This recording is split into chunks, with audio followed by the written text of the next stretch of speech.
Gracias, Señor. Señor, te damos gracias por este día que tú nos das. Gracias, Señor, por poder llegar a este lugar. Tú dices en tu palabra, nadie viene a mí si mi Padre que está en los cielos no le envía. Te damos muchas gracias, Dios. Amén, amén. Vamos a darle un aplauso fuerte al Señor. Alcibiades, cumpleaños, feliz cumpleaños. Ahora te doy un abrazo. Bien.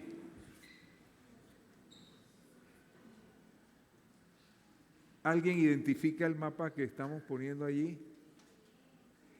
Es una de las imágenes que más ha dado vuelta al mundo en estos últimos 15 días. ¿De qué se trata? Se trata del mapa de Israel. Israel tiene una población de 9 millones de habitantes y aproximadamente 21.400 kilómetros cuadrados de extensión. Eso es prácticamente la provincia de Darién más la provincia de Panamá, para que tengamos una idea. Pero algo está sucediendo últimamente en este lugar. Ahí casi no se observa, pero hay un lugar que se llama la Franja de Gaza, que tiene apenas unos 360 kilómetros cuadrados de extensión. Ahí está, donde dice Beerseba, Gaza, ahí está una pequeña esquina en el pueblo, dentro de esta geografía. Pero sabemos que allí se están realizando ahora mismo uno de los conflictos más duros que experimenta la humanidad en estos momentos. Está el caso de Rusia y Ucrania, pero esto también es muy, muy sensible. Y en estos días, en las conversaciones casuales que uno tiene con personas conocidas o familiares, muchas veces sale el tema de la Franja de Gaza. Y preguntas que le hacen a uno constantemente. Por ejemplo, ¿quién tiene la razón en este conflicto? ¿De dónde se origina algo como esto? Inclusive por la razón de que en la Franja de Gaza se practica otra religión que es el Islam. También, inclusive en estos días me hicieron una pregunta curiosa y fue esta. Y es que el Dios del Islam es igual al Dios de los judíos y de los cristianos. Pero yo creo que de todas estas preguntas, la que realmente vale la pena que en el día de hoy contestemos nosotros es ¿qué nos corresponde a nosotros como cristianos? Así que empecemos. En el día de hoy quisiera plantear algunas verdades que sabemos históricas y que aparecen en la Biblia, y luego entonces, ¿qué es lo que se espera de nosotros como cristianos? Lo primero es el origen de este gran conflicto. Hay algunos que opinan que esto se inicia en el año 1948, cuando la ONU le dio esta extensión de tierra al pueblo de Israel, pero lo cierto es que este conflicto viene de muchos, cientos, miles de años atrás. Y el origen, para rastrear el origen de este conflicto, tendremos que irnos al libro de Génesis, porque es curioso, pero el patriarca, tanto para los del Islam como para los judíos y los cristianos, es uno solo, es Abraham. Pero ¿qué dice la Biblia de Abraham? ¿Qué dice la palabra de Dios del llamado que Dios le dio a Abraham cuando él vivía en una porción dentro de esa geografía un poco más alejada que se llamaba Ur? Y él vivía allí con su familia, era un hombre de unos 60 años de edad. Y entonces el Señor llama a Abraham y le dice, y el Señor dijo a Abraham, vete de tu tierra, de entre tus parientes, y de la casa de tu padre a la tierra que yo te mostraré. Haré de ti una nación grande y te bendeciré y engrandeceré tu nombre y serás bendición y en ti serán benditas todas las familias de la tierra. En este momento, Dios se le acerca a un hombre, ya lo que pudiéramos llamar hoy en día en su tercera edad, y le da un llamado cuando creo que aún en esos tiempos ya la persona había trabajado lo suficiente para decir me retiro. En ese momento Dios llama a Abraham. Dice la Biblia que Dios llama a las cosas que no son como si fuesen. Así que este hombre de avanzada edad que estaba casado con su esposa Sarai, este hombre fue llamado cuando él tenía muchas posesiones pero no tenía ningún descendiente. Y lo curioso de esta promesa es cuando el Señor le dice, haré de ti una nación grande y te bendeciré. En otra parte de la Escritura dice que él creyó en esperanza contra esperanza, porque las promesas de Dios también en otra parte de la Biblia dice que son en el sí y en el amén. Así que el Señor lo llama, le dice, tendrás una multitud de descendencia. Dice que lo sacó en otra ocasión fuera de su tienda y le mostró los cielos y le dijo, ¿tú puedes contar las estrellas que hay en los cielos? Pues así será de grande tu descendencia. Así que él recibió esa promesa de Dios, pero esa promesa dice que le daría también una tierra, porque él le llama desde este lugar a una tierra, dice que yo te mostraré. Ese es el llamado de Dios.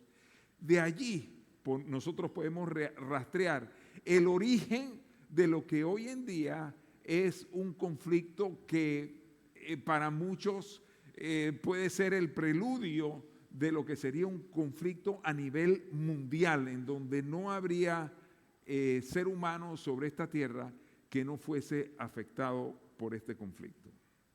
Bien, ¿qué es lo que la Biblia nos enseña? Que Abraham, siendo muy de avanzada edad, Dios lo llama, pero que de él salen dos naciones y de allí vamos a ir entendiendo el origen de este conflicto. Él había recibido esa promesa y pasaron una cierta cantidad de años y nada sucedía. Él estaba casado con su mujer Sarai, se llamaba en aquel momento, luego fue cambiado su nombre a Sara y él estaba esperando aquella promesa. Y quiero decirle lo siguiente, mire, si usted recibe una promesa de Dios, ponga su confianza en que Dios cumple sus promesas. Usted dígase a sí mismo, Él lo dijo, Él lo hará. Pero llegó el momento en que él estaba triste, muy probablemente hasta lo conversó con su esposa Sara. Pasan los años y no veo absolutamente nada. Y en ese momento a Sara se le prende un bombillo. Ojalá que aquí a nadie se le prenda un bombillo de esa manera. Porque le dice, bueno, voy a resolver este asunto. Te voy a dar como concubina a la mujer que me ayuda, a mi empleada. Ella se llamaba Agar. Tómala. Y los hijos que ella dé serán hijos míos también. Ahora, para nosotros eso es algo bochornoso y realmente, pues más tarde cuando Dios le da las leyes a Israel a través de Moisés, se ve claramente que eso no es algo que a Dios le agrada, pero en aquellos momentos esa era una costumbre de la tierra, o sea, la gente acostumbraba cosas como estas. Así que entonces le entregó a Agar como su concubina y al poco tiempo Agar quedó encinta. Y dice que inmediatamente ella comenzó a ver por encima de sus hombros a la ama de ella, o sea, a Sara. Comenzó a verla con menosprecio y eso le dolió mucho también a Sara. y comenzó a tratarla mal y ahí comienza un conflicto entre aquellas dos mujeres. Pero dice específicamente que llegó el momento en que Sara tuvo un hijo y Agar, tuvo un hijo y a ese hijo le puso por nombre Ismael. Y resulta que Ismael vino a ser el padre de una nación muy grande, no de una, de muchas naciones, los que se conocen hoy como las naciones árabes. De allí, de Ismael, hijo de Abraham, vienen las naciones de los árabes. Pero entonces, posteriormente, como Dios cumple sus promesas, cuando ya estaba por cumplir 100 años, Abraham, dice la Escritura en el Génesis 21:8, el niño creció, le nació a Sara, su primogénito, que se llamaba Isaac. Entonces ya Abraham tenía a Ismael y ahora tenía a Isaac. Pero él creció y cuando fue destetado, dice, el día que Isaac fue destetado, Abraham ofreció un gran banquete, pero Sara vio que el hijo que Agar, la egipcia, le había dado a luz a Abraham, se burlaba de su hijo. Para los que creen que el bullying es una cosa de unos años para acá, no es cierto. La palabra bullying sí es de un tiempo para acá. Ay, los que tienen mi edad, este está como Abraham. No, todavía. Pero podrán saber que el bullying siempre ha existido. Y un padre le duele tanto eso. Yo quiero decirle a usted, joven, que quizás usted está padeciendo algo como eso. No solamente su padre terrenal y su madre le duele. Y hay muchachos que se callan ese dolor por no traerle tristeza a sus padres, porque los padres lo sufren mucho. Pero hay un Padre que está en los cielos, que Él te conoce. A Él no tienes ni siquiera que decírselo, porque Él lo conoce absolutamente todo y Él sabe que en algún momento tú estás padeciendo algo como esto. Esto le sucedió a Sara. Ella pudo ver cómo Ismael se burlaba, hacía mofa de su pequeño hijo, de Isaac. Y ahí entonces, hasta ahí sí llegó el asunto. Y Sara le mandó a Abraham, ahí no hubo, vamos a sentarnos y vamos a discutir. No, dice, ella se va con su hijo de aquí. Y Abraham, con mucho dolor, le puso algo de comida, una jarra de agua y los envió por el desierto. Hay un pasaje muy hermoso, no vamos a detenernos en ello, pero dice que llegó el momento en que el agua se le acabó a Agar y no tenía cómo hacer con su hijo. La Biblia da las señales para que para ese momento ese hijo tendría unos 14 años de edad cuando había nacido Isaac. Entonces, dice que por la tristeza y la desesperación lo sentó en algún lugar y ella se fue lejos porque no quería ver a su hijo morir. Una de las cosas más tristes que está sucediendo y las noticias que se nos vienen del conflicto allá en la Franja de Gaza con lo que es la facción de Hamás e Israel, es el dolor de las madres. Se cuentan unas escenas, se dicen de algunas cosas que son como hasta difíciles de nombrar, porque se ha ido con mucha hazaña y los niños han pagado eso, niños inocentes que no tienen que ver absolutamente nada con eso, y ella se sentó lejos. Dice que a la distancia de un arco, de una flecha, se retiró, no quería verlo. Pero el niño clamó, alzó su voz y dice la Escritura que Dios oyó el clamor de Ismael. Cuando uno ve todas estas escenas, yo hasta había buscado una fotografía de un niño, me parecía que era más bien palestino, que estaba llorando ahí solo. Pero si uno como ser humano, uno se conduele de una persona, de un bebé no importa de qué lado sea del conflicto, pero eso le toca al corazón de uno como ser humano, cuanto más a Dios. Recuérdese qué fue lo que pasó con Jonás allá en Nínive, cuando él había profetizado juicio contra Nínive, pero al final le dice a Jonás: ¿cómo yo no me compadeceré de estos que no saben distinguir entre la mano izquierda y la mano derecha? Refiriéndose a los niños que había allí. Así que Dios escuchó el clamor, envió un ángel, fue donde Agar y le dijo: levanta a tu hijo porque yo de él haré una nación grande. Y resulta que Ismael creció y fue fuerte, él fue poderoso, tuvo 12 hijos y de todos esos hijos muchas naciones árabes, y una de esas naciones árabes, uno de esos pueblos árabes es precisamente el pueblo palestino. Y por otro lado, Isaac, que era el hijo de Abraham con su esposa Sara, creció y tuvo a su hijo que se llamaba Jacob, el cual también después fue cambiado su nombre en Israel, y este Israel tuvo 12 hijos, las 12 tribus de Israel. Entonces, en los planes de Dios, en los perfectos, en los sabios planes de Dios, Él tiene todas las cosas establecidas. Usted y yo no tenemos el conocimiento ni la sabiduría para entender toda la mente de Dios, pero Dios lo dispuso así.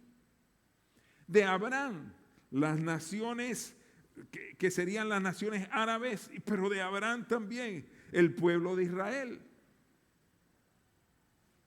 Así que cuando hablamos del conflicto que existe entre estos dos pueblos, porque no solamente es con los de la Franja de Gaza o con los palestinos, sino con muchas de las naciones que rodean a Israel, entonces nosotros podemos entender por qué a través de la historia ha existido esa pugna, esa rivalidad, porque no es solamente por un pedazo de tierra, no es solamente eso, sino que viene una enemistad que fue en su origen por aquel suceso de estas dos mujeres. Ahora, a través de la Escritura, se nos dice a nosotros, en Génesis 21:7, vamos a ir al 17, dice: y oyó Dios la voz del muchacho, estamos hablando de Ismael, que solo ahí, un muchacho de unos 14 años de edad, lloró, clamó a Dios, y dice la Biblia: y el ángel de Dios llamó a Agar desde el cielo y le dijo: ¿qué tienes, Agar? No temas, porque Dios ha oído la voz del muchacho en donde está. Levántate, alza muchacho y susténtalo con tu mano, porque yo haré de él una gran nación. Así que tenemos estas dos naciones. Ahora, a través de la historia del pueblo de Israel, no solamente este conflicto se dio en los últimos años, en la última mitad del siglo XX y lo que va del siglo XXI, sino que desde antes, porque ustedes recordarán también cómo Israel en un momento dado con sus 12 hijos se fue a Egipto. Y allá en Egipto el pueblo que estaba era precisamente un pueblo que descendía de Ismael. Y ustedes recordarán también cómo ese faraón tenía en su mente la obsesión de destruir al pueblo de Israel. Cuando ellos iban caminando por el desierto y solamente el mar estaba allí enfrente y Dios permitió que ese mar se abriera en dos, el pueblo del ejército de Egipto vino con toda la intención de destruir al pueblo de Israel. Y luego vamos a ir entendiendo por qué a través de los siglos de la historia el pueblo de Israel ha estado en la mira de muchas naciones para destruirlo y borrarlo de la faz de la tierra. Cuando venimos después en la Segunda Guerra Mundial, ustedes recuerdan cómo se levantó una nación y un líder de aquella nación en donde se dispuso también a exterminar al pueblo de Israel. Y luego, más adelante, después de la Segunda Guerra Mundial, cuando vino el pueblo de Israel a ocupar lo que es el Estado de Israel hoy en día, también se levantaron otras naciones. En el año 1967 hubo una guerra muy grande de Israel. Esa fue la guerra de los seis días, eso fue terrible. Y luego en el día de Yom Kippur, en el año 1973, casualmente se celebraban 50 años. Ahora el 8, cuando hubo este ataque tan terrible de los terroristas, habían pasado 50 años de ese evento.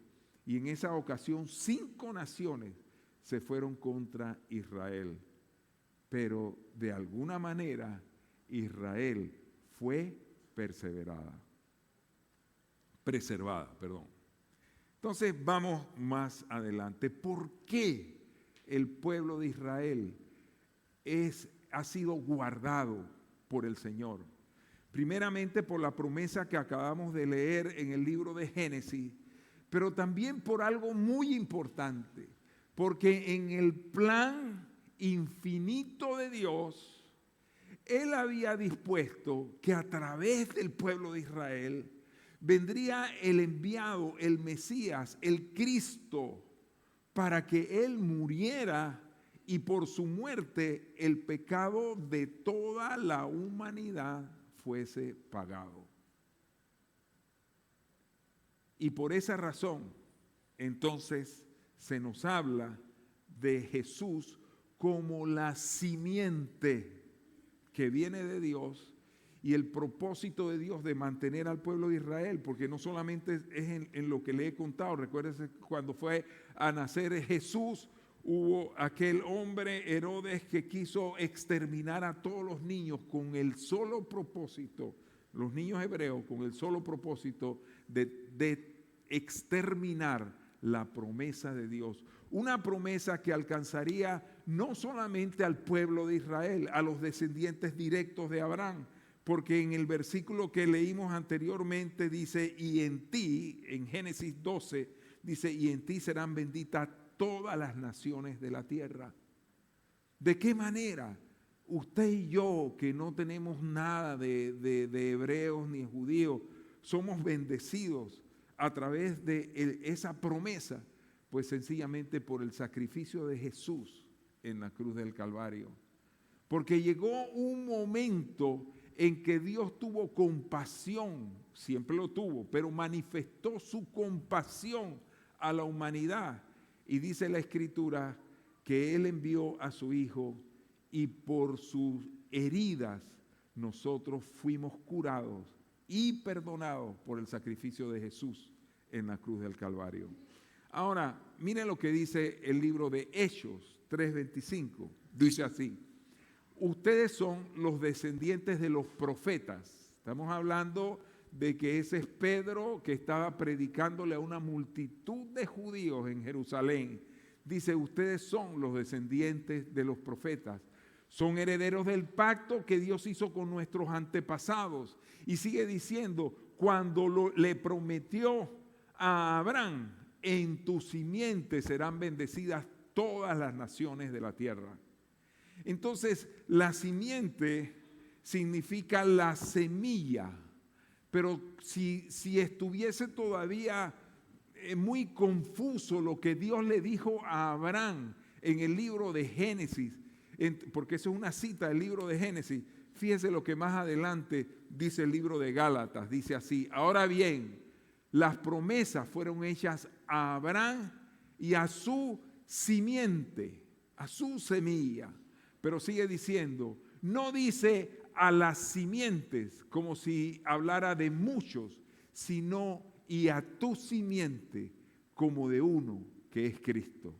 Entonces, toda la historia de Dios con el trato con la humanidad es que Él escogió a un pueblo porque a través de ese pueblo enviaría la salvación a todo el mundo. Ese fue el pueblo de Israel. Y hay algo curioso que se ha visto a través de toda la historia de la humanidad, cómo las naciones en su gran mayoría se han levantado contra el pueblo de Israel.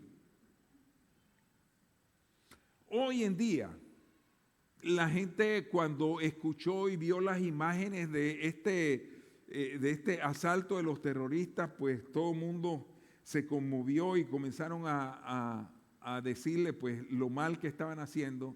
Pero como esto ha ido desarrollándose de una u otra forma, hoy en día hay muchas naciones también que ahora comienzan a ver con malos ojos al pueblo de Israel. Entonces la pregunta es, ¿y nosotros como cristianos qué? ¿Cuál debe ser la actitud de nosotros como cristianos hacia el pueblo de Israel?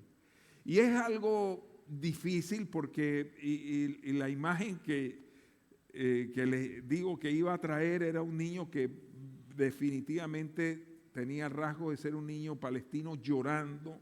Cuando uno ve estas imágenes, uno se conmueve porque uno piensa en un familiar de uno, un hijo, un nieto pasando una situación como esta. Y eso causa demasiado dolor.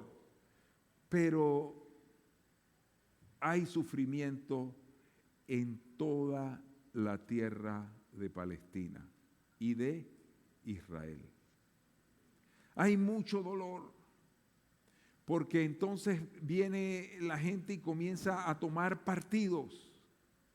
Pero en medio de todo esto, yo quiero decirle aquí a la iglesia en el día de hoy, existe algo que se llama el antisemitismo, lo cual significa aquellos que no quieren saber absolutamente nada de los semitas, identificando a los semitas como Israel, aunque todos los que viven ahí son semitas, pero ese término se ha acuñado como aquellos que están en contra de Israel como nación.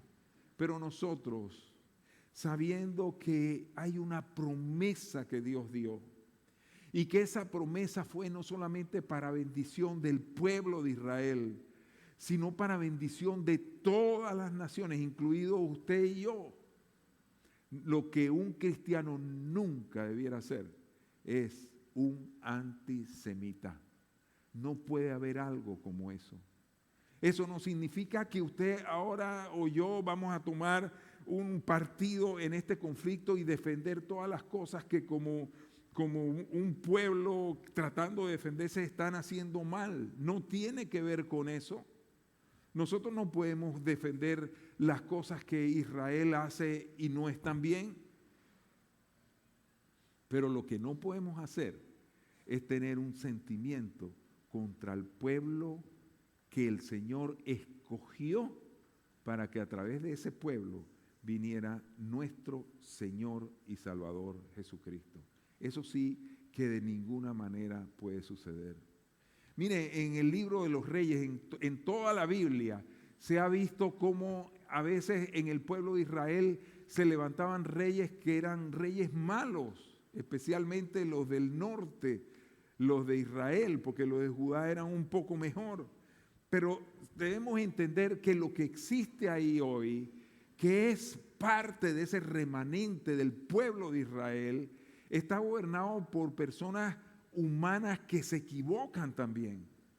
Entonces la actitud nuestra no debiera ser en ningún momento justificar todas las cosas que allá están sucediendo porque este es el pueblo de Israel. Nosotros no estamos para eso, para algo nos ha llamado el Señor.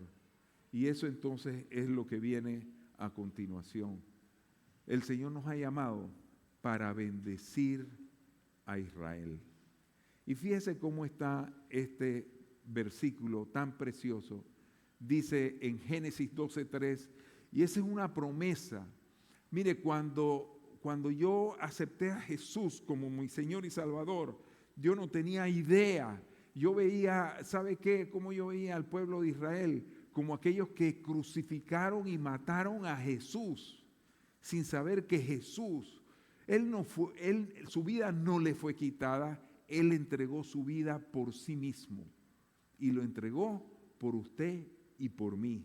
Así que al final de todos los finales, Jesús fue clavado en la cruz y murió esa terrible muerte. ¿Sabe por qué? Para pagar tu culpa y mi culpa. Entonces comenzó a cambiar la idea que yo tenía acerca de los judíos del pueblo de Israel. Y comencé a entender que el Señor había en su sabiduría, pues ¿quién podrá contra la mente de Dios? Él había escogido ese pueblo para que de allí naciese el Salvador del mundo. Pero mire lo que dice Génesis 12:3. Estamos hablando de palabras que Dios le habló a Abraham. Dice, bendeciré a los que te bendijeren y a los que te maldijeren, maldeciré. Y serán benditas en ti todas las familias de la tierra. Por eso es que la respuesta que traigo hoy a aquella pregunta, ¿cuál debe ser la actitud de uno que ha tenido esa experiencia tan especial, tan maravillosa de recibir a Jesús como su Señor y Salvador?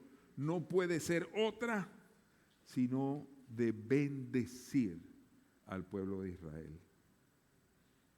Ya le digo, no sería que yo ahora esté justificando todo ese bombardeo allá en la Franja de Gaza y tanta gente que está muriendo, no. Pero en medio de eso y sabiendo que aún en los tiempos bíblicos habían los reyes buenos, los reyes malos, a veces la nación hacía lo correcto, a veces lo incorrecto. Yo no sé si ustedes saben este detalle, pero el lugar donde hubo la mayor masacre en Israel fue en un lugar donde en medio de la celebración tan solemne del Sukkot que celebraba Israel, allí ellos estaban celebrando una fiesta que no tenía que ver nada con la fe que nos enseña la palabra de Dios. Porque allí había todo tipo de excesos, se habla de que allí habían drogas y tantas cosas, e inclusive sale una imagen en ese momento que ellos estaban allí y cuando venían estos hombres en sus paracaídas para atacarlo, ahí se veía una imagen de un ídolo. Yo no sé si ustedes vieron eso, un ídolo, que uno no puede identificar qué ídolo era, de dónde era, pero como si ellos ahí estuvieran venerando a aquella imagen. Entonces uno puede pensar, bien se lo tenían merecido, pero nosotros no estamos ni siquiera para eso. ¿Sabe para qué estamos nosotros? Para orar por la paz de Jerusalén. Entonces yo quiero pedirle a los músicos que pasen adelante. Yo sé que esto lo hicimos hace el mismo domingo 8, cuando esto sucedió, tuvimos una breve oración allí, pero yo quiero traer esto como una enseñanza porque jamás de sus labios debe salir algo como un juicio contra Israel. Porque más bien la palabra de Dios nos manda a que nosotros bendigamos al pueblo de Israel. ¿Okay? Dice, para finalizar este versículo así,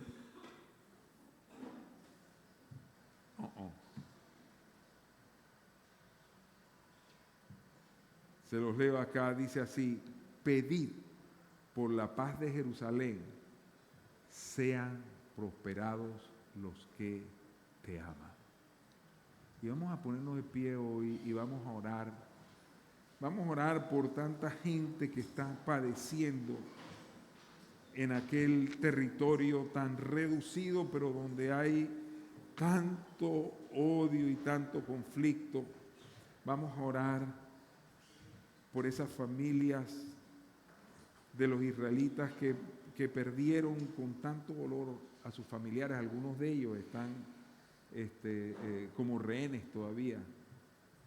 Vamos a orar por aquellos que perdieron sus niños en ese ataque tan terrible, pero vamos a orar también por aquellos niños palestinos y en general todo ese pueblo que está padeciendo hambre y muerte y desolación.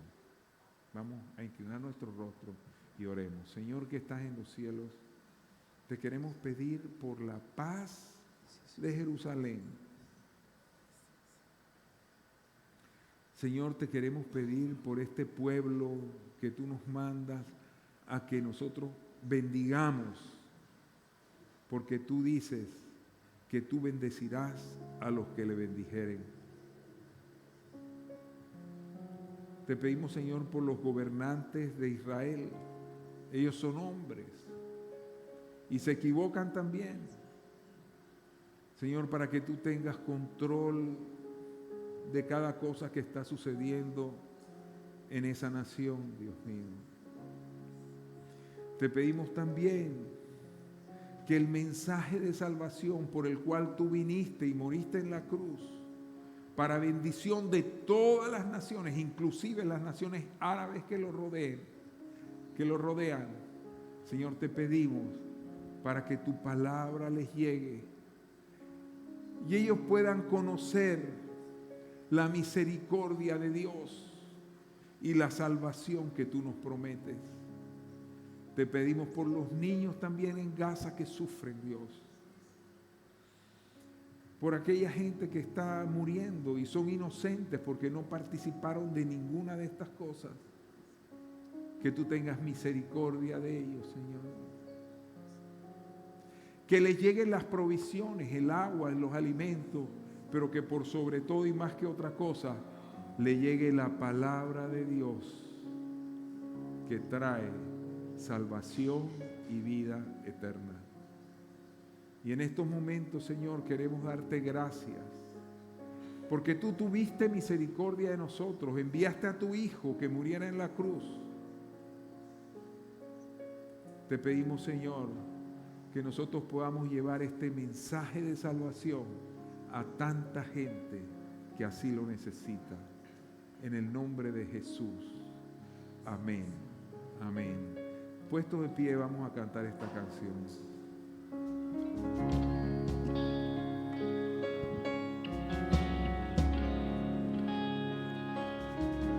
Hoy clamo al Dios de Jacob, que ha dado su eterno amor. Sé que tú cumplirás tu pacto. Hoy clamo al Dios de Moisés. Dígaselo con todo su corazón. El mismo que abrió. Hoy necesito que lo hagas por mí. Gracias, Señor. Oh Dios, te necesito. Oh Dios, te necesito. Te necesito. Dígaselo al Señor. Oh Dios, mi roca eterna, confío en tu fidelidad, tu fidelidad.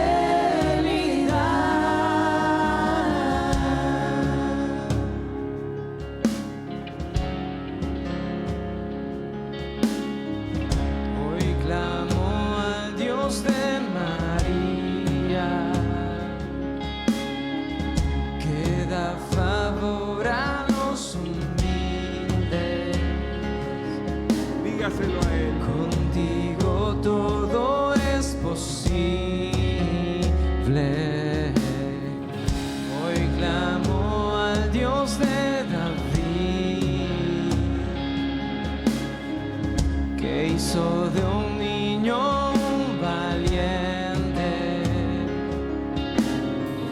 Y aunque a Goliat no enfrente, yo tengo mis gigantes. Oh Dios, te necesito. Oh Dios, te necesito. Levante sus manos. Te necesito. Oh Dios, mi roca eterna, confío en tu fidelidad.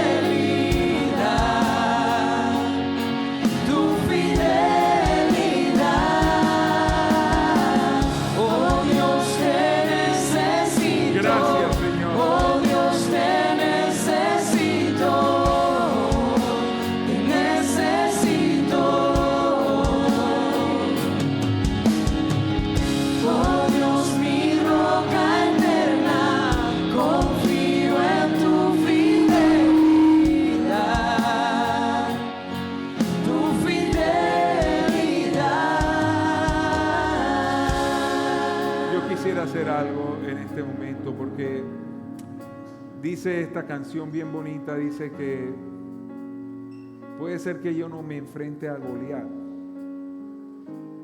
pero quizá usted se está enfrentando a otro tipo de gigantes.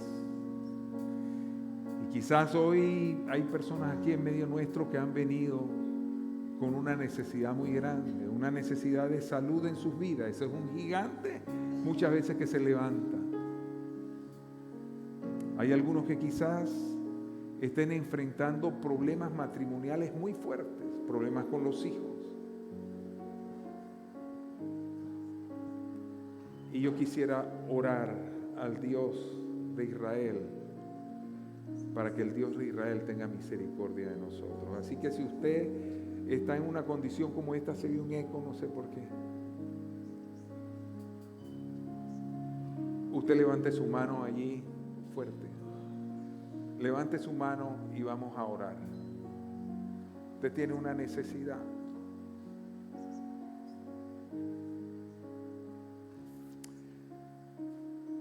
Nosotros creemos en el Dios de Israel, en el Dios que tiene misericordia de nosotros. En estos días alguien me llamó y estaba dando testimonio de que tenía una enfermedad, le habían diagnosticado, pero aquel momento en aquella iglesia dijeron, vamos a orar. Y el Señor le sanó. Y yo creo que Dios en medio nuestro es el mismo ayer, hoy y por los siglos. Y que Él también traerá sanidad delante de su pueblo.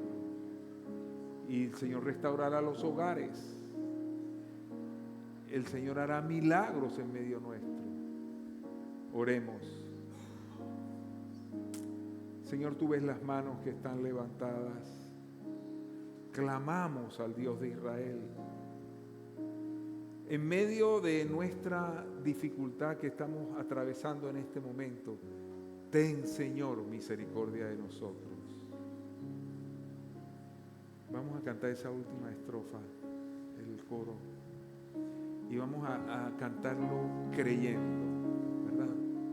Creyendo con todo nuestro corazón. Oh Dios, te necesito.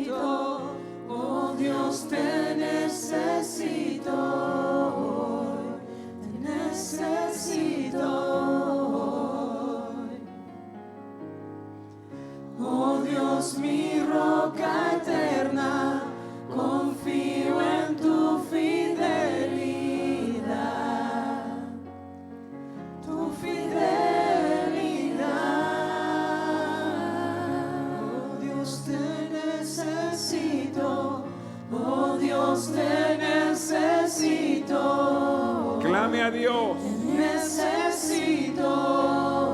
Así como lo hizo Ismael en aquel lugar en el desierto. Oh Dios, mi roca eterna. Clama a mí, dice el Señor, y yo te responderé. Fidelidad,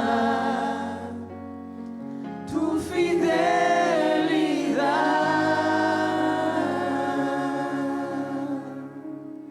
Y le damos un aplauso fuerte al Señor. Vamos a sentarnos. Tenemos unos cuantos anuncios. El primero es que están los muchachos de New Generation. No sé si hay una foto de ellos ahí. Si no, no está. Pero bueno, están en la playa. Ellos están llegando en estos momentos. Así que de repente ahí están algunas. Bueno, esos son de aquí. Ellos no están en ninguna 10 y 13 playa. años al grupo de Campeones para Cristo. Okay. Entre 13 y 17 años a New Generation. Y entre 18 y 25 años a Frontline. El viernes pasado, los jóvenes mayores de 25 años tuvimos nuestra primera barbacoa. Pudimos compartir todos, comimos un montón y disfrutamos muchísimo. Te invitamos a que seas parte de nuestro grupo. Se les informa a aquellos padres con hijos en el grupo de New Generation que sus hijos la están pasando súper bien en un camping lleno de actividades y, por supuesto, recibiendo de la palabra de Dios. Próximo sábado 28 de octubre a las 7:30 p.m. en el BMW Center no te puedes perder la Noche de Luz. Tendremos bandas invitadas como Titus Band, Crossfire y claro, nuestra banda de la casa, Frontline. No te lo puedes perder.